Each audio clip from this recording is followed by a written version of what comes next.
Halo guys, jadi kembali lagi bersama aku Savana Putri. Kita udah lama banget nggak ngobrol-ngobrol dan aku juga udah lama banget nggak bikin video.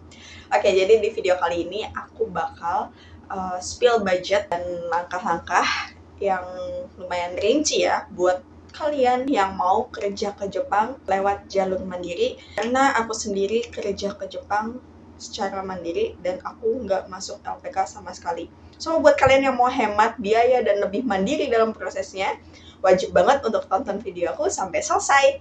Let's go! Oke, jadi sebelum masuk ke rincian biayanya, kita harus pahami dulu apa itu visa Tokotegino. Oke, jadi visa ini adalah izin kerja bagi tenaga asing dengan keterampilan khusus untuk kerja di Jepang di 14 sektor industri seperti keperawatan lansia atau kaigo, terus pertanian, pengolahan makanan, restoran, konstruksi, peternakan, perhotelan, dan lain-lain, banyak banget. Dan untuk jalur mandiri sendiri itu artinya kita sendiri secara pribadi yang mengurus semua prosesnya, mulai dari belajar bahasa Jepang, ujiannya, pengurusan dokumen, hingga wawancara dengan perusahaan Jepang itu dilakukan secara mandiri, pure, gak lewat apapun, gak lewat pihak ketiga. Karena biasanya kalau kita lewat pihak ketiga itu biayanya lumayan mahal banget, bahkan sampai puluhan juta, ya gak sih? Nah, ada banyak banget keuntungannya kenapa kalian wajib, nggak wajib sih, harus melalui jalur mandiri, lebih hemat biaya, terus kalian bebas milih sektor industrinya ya, mau ke perhotelan, restoran, dan lain-lain, karena kalau prosesnya mandiri itu ya terserah kita gitu loh. Untuk pencarian jobnya juga ya terserah kita, karena kalau secara mandiri itu karena kita cari jobnya sendiri, jadi peluangnya lebih banyak, nggak monoton di satu bidang aja. Terus prosesnya itu lebih fleksibel karena sesuai dengan waktu kita sendiri. Kalau di LPK itu kan harus dituntut wajib 6 bulan gitu, atau 3 bulan, atau setahun gitu. Dan kalau secara mandiri ya waktu belajarnya, terus waktu keberangkatannya itu bisa disesuaikan gitu. Akan tetapi untuk jalur mandiri juga harus butuh effort atau usaha yang lebih, karena kita harus ngurus semuanya sendirian, jadi harus benar-benar mateng.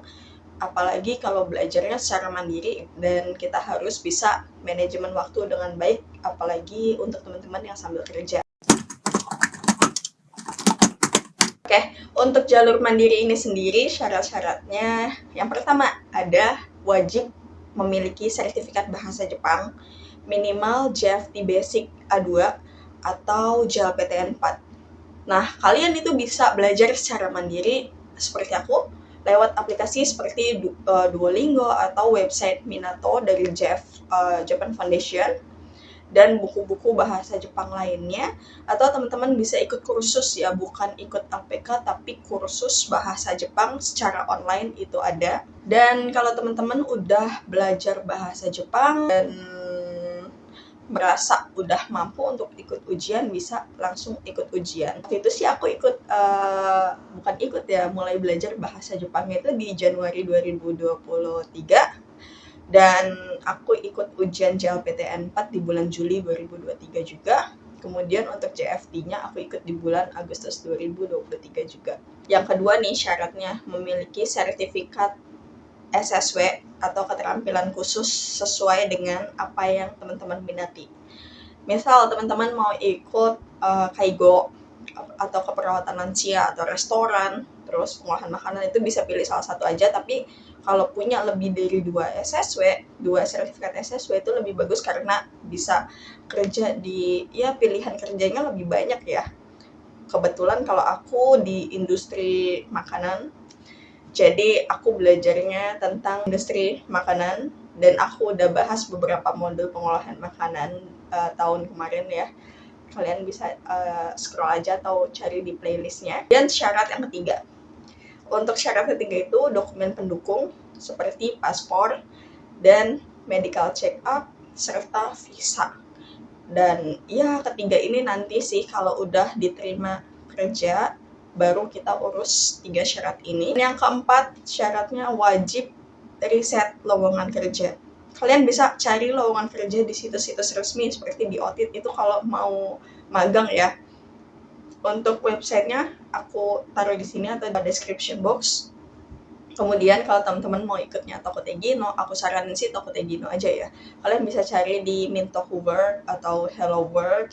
Itu untuk website untuk cari kerja ke Jepang secara mandiri dan tentu tidak dipungut biaya sepeser pun. Oke, dan untuk prosesnya sendiri, ya balik lagi ya seperti syaratnya tadi, belajar bahasa Jepang. Yang pertama, belajar bahasa Jepang.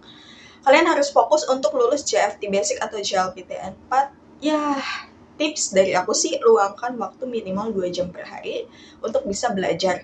Misal kalau kalian sambil kerja, mungkin 1 jam sebelum tidur dan 1 jam sebelum berangkat kerja.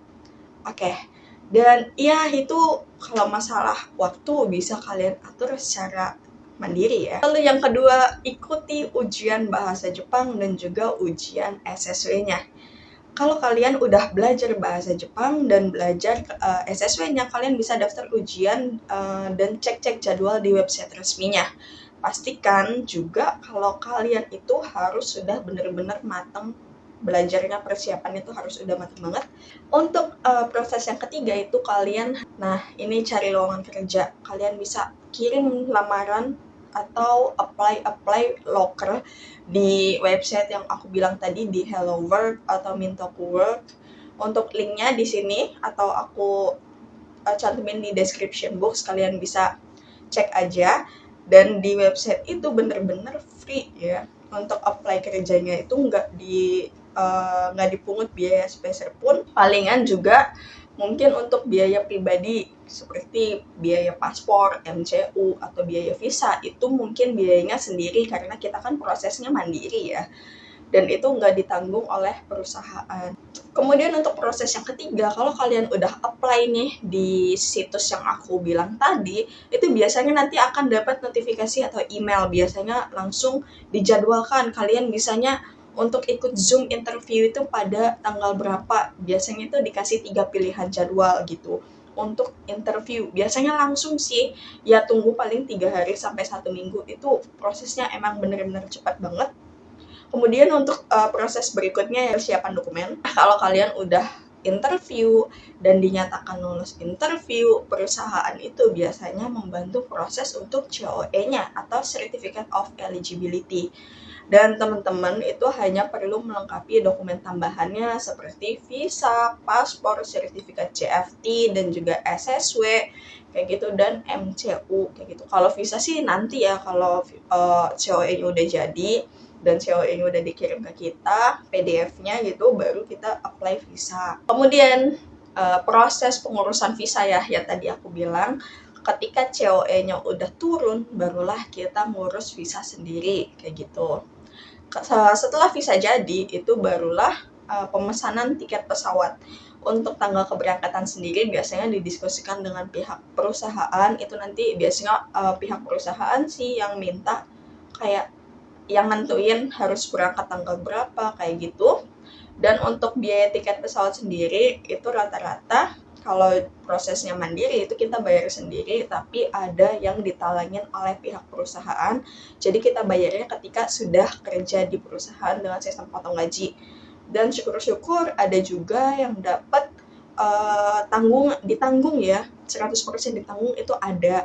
Jadi pastiin saat Zoom interview, kalian harus tanya apakah biaya tiket pesawatnya ditanggung oleh perusahaan atau secara mandiri, kayak gitu guys. Oke, jadi ini untuk total estimasi biayanya kalau kita mau kerja ke Jepang secara mandiri.